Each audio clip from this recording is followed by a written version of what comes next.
तर्ज पर जम्मू कश्मीर और उत्तर पूर्वी राज्य भारत के नक्शे में हैं। नहीं तो युद्ध विराम संधि, शिमला समझौता और ताशकंद जैसे कई समझौते रोज जम्मू कश्मीर की घाटियों में बेआबरू होते हैं। महोदय, राष्ट्रीय सुरक्षा का मतलब यह नहीं कि नक्सली आतंकी हमलों में जवाबी कार्रवाई न करें।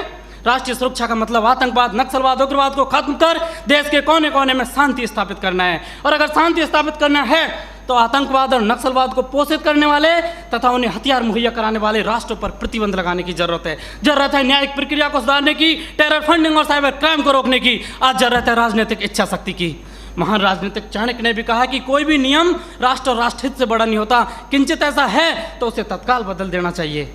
महोदय, आज के दौर में आक्रामक रवैया अपनाने वाले आतंकवाद, नक्सलवाद, उग्रवाद से लोहा लेना किसी युद्ध से कम नहीं और किसी युद्ध को जीतने के लिए पहल करने की आवश्यकता होती है। जबकि युद्ध जैसी अत्यंत निर्णायक पलों में एक जवान अपनी नौकरी की वजह से उतना ही कर पाता है कि सांप मरे या ना मरे, लेकिन लाठी नहीं टूटनी चाहिए, क्योंकि उसको डर सता रहा होता है कि जलील किया जाएगा उसे मानव अधिकारों की भरी सभा के अंदर।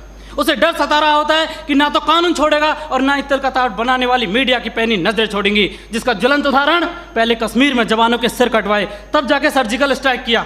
20 भारतीय सैनिकों ने गोली खाई, तब म्यांमार में घुसकर ऑपरेशन ऑल आउट किया था। 45 जवानों ने शहादत दी, तब बालाकोट एयर स्ट्राइक की। काश ये एयर स्ट्राइक, सर्जिकल स्ट्राइक और ऑपरेशन ऑल आउट पहले ही हो गए होते तो एक पत्नी का सुहाग, एक बुढ़े माँ बाप की बुढ़ापे की लाठी, एक बहन की राखी और एक बच्चे का भविष्य अंधकार में नहीं होता। महोदय, डॉक्टर भी कैंसर का इलाज करता है तो संक्रमित कोशिका को काट कर फेंक देता है ताकि वो नासूर ना बने।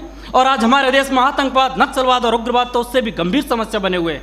ये एक नहीं, दो नहीं, तीन नहीं, हजारों निर्दोष लोगों की जान ले लेते हैं। महोदय, मेरे विपक्षी साथी किन दरिंदों के लिए मानव अधिकारों की दुहाई दे रहे, उनके लिए जो विश्व के सबसे बड़े लोकतंत्र में सत्ता का गलियारा बंदूक की नली से नापना चाहते हैं, या फिर उनके लिए जो राजनीतिक शून्य, आर्थिक विफलता और अराजकता फैलाना चाहते हैं, या फिर उनके लिए जिन्होंने 38 भारतीय नागरिकों को इराक के मौसूल में मौत के घाट उतार दिया था और उनके घर वालों की पथराई आंखों को मिला भी तो सिर्फ ताबूत और ताबूत में मृत्यु प्रमाण पत्र, या फिर उनके लिए जो राष्ट्र विरोधी नारे लगाते हैं, अफजल शर्मिंदा है, तेरे कातिल जिंदा हैं। कौन है अफजल का कातिल, भारतीय संविधान या सर्वोच्च न्यायालय? क्यों दरकिनार करना चाहते हैं मेरे विपक्षी साथी इन सब घटनाओं को? क्योंकि साथ सच्चाई को बर्दाश्त करने की क्षमता नहीं रह गई आपके अंदर। महोदय, सच ये है कि हमारी बंदूक की नली से निकली हुई गोली को 1000 बार सोचना पड़ता है कि उसे कब, कहां और किसे लगना है, जबकि एक आतंकवादी की गोली को कोई निर्णय लेने की आवश्यकता नहीं होती। एक जवान की उंगली अगर ट्रिगर पर है तब हम यहाँ खुली हवा में सांस लेते हैं।